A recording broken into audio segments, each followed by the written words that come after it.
গরম ভাতে প্রথম পাতে যদি এই রেসিপিটি থাকে তাহলে এক থালা ভাত নিমেষেই শেষ হয়ে যাবে। এতটাই দুর্দান্ত খেতে হয় এই কচুপাতা চিংড়ি। তো চলুন এই কচুপাতা চিংড়ির রেসিপিটি আপনাদের সাথে পুরোটা শেয়ার করি। প্রথমে সর্ষে আর পোস্ত, সাদা সর্ষে আর কালো সর্ষে নিয়েছিলাম, আর কিছুটা পোস্ত নিয়ে একটা স্মুথ পেস্ট বানিয়ে নেব। সেই জন্য প্রথমে শুকনো একবার ঘুরিয়ে নিলাম, তারপর কাঁচা লঙ্কার জল দিয়ে একটা স্মুথ পেস্ট বানিয়ে নিলাম। একটু শুকনো ঘুরিয়ে নিলে দেখবেন পেস্টটা করতেও বেশ সুবিধে হয়। তারপরে কিছুটা নারকেল নিয়ে সেটারও পেস্ট বানিয়ে রেখে দিলাম। এবার কচু পাতাগুলোকে একদম ছোট ছোট করে কেটে নেব। এখনকার সময়ে কচু পাতাগুলো বেশ ফ্রেশ পাওয়া যায়, কারণ এখন বর্ষাকালে তো কচি কচি বেশ নতুন পাতা বের হয়, আর এই পাতাগুলো একদম ফ্রেশ হয়। আমি নিয়েছিলাম দুধ কচু পাতা, তো সেগুলো নিয়েই প্রথমে ছোট ছোট করে কেটে নেওয়ার পর গরম জলের মধ্যে কিছুটা ভাপ দিয়ে নেব। তারপরে ওই গরম জলের মধ্যে কচু পাতাগুলোকে দিয়ে দিলাম। তারপর কিছুটা নুন আর একটু লেবুর রস দিয়েছিলাম। কচু পাতা একটু গলা ধরতে পারে, সেই জন্য লেবুর রসটা দিয়েছিলাম। দেখুন কচু পাতা আমার ভাপানো হয়ে গিয়েছে। এবার আমি কচু পাতাটা ছেঁকে নেব, নিয়ে এবার রান্নাটা শুরু করব।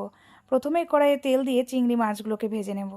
খুব হালকা করেই ভাজবো, খুব বেশি ভাজবো না। চিংড়ি মাছ খুব বেশি ভাজলে তো আবার শক্ত হয়ে যায়, সেজন্য হালকা করে ভেজে তুলে নিলাম।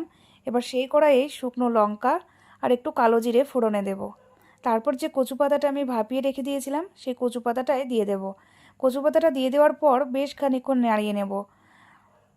কিছুক্ষণ নাড়িয়ে নেওয়ার পর যে মশলাটা আমি নিয়ে রেখেছিলাম রেডি করে, মানে সর্ষে পোস্ত আর কাঁচা লঙ্কার যে পেস্টটা, সেটা দিয়ে দেব। বেশ খানিকটাই দিয়েছিলাম, আর একটু জল দিয়ে এই মশলাটা দিয়ে বেশ খানিকক্ষণ কষিয়ে নেব। এই মশলাটা দেওয়ার পর তারপরে দিয়ে দিলাম যে নারকেলটা বেটে রেখেছিলাম, ওই নারকেলটা। নারকেল বাটাটা একটু বেশি করে দিলে খেতে বেশ ভালো লাগে। তারপর চিংড়ি মাছগুলো দেওয়ার পর বেশ খানিকক্ষণ ধরে কষিয়ে নেব। একদম জলটা শুকিয়ে যাবে যখন, তখন নামিয়ে নেব। আর এই রান্নাটা করার সময় তেলের দিক থেকে কিপটেমি করলে কিন্তু চলবে না। অনেকটা পরিমাণে তেল দিলেই তবে এই রান্নাটা খেতে বেশ ভালো লাগে। দেখুন আমার রান্নাটা প্রায় কমপ্লিট হয়ে এসেছে। একদম শুকনো শুকনো হয়ে গিয়েছে, তেল ছেড়ে দিয়েছে, তখন আমি নামিয়ে নিলাম। রেডি হয়ে গিয়েছে আমার কচুপাতা চিংড়ি। এই কচুপাতা চিংড়ি গরম ভাত দিয়ে খেতে একদম দুর্দান্ত লাগে। তো আপনারা একবার বাড়িতে এইভাবে বানিয়ে দেখবেন, আর কমেন্ট করে অবশ্যই জানাবেন পুরো ভিডিওটা আপনাদের কেমন লাগলো। যদি ফেসবুক থেকে দেখে থাকেন তাহলে ফলো করে পাশে থাকবেন, আর যদি ইউটিউব থেকে দেখে থাকেন তাহলে সাবস্ক্রাইব করে পাশে থাকবেন। তো পুরো রেসিপিটি আপনাদের কেমন লাগলো অবশ্যই কমেন্ট করে জানাবেন, আর গরম ভাত দিয়ে একবার এইভাবে বানিয়ে খেয়ে দেখবেন কিন্তু। কেমন?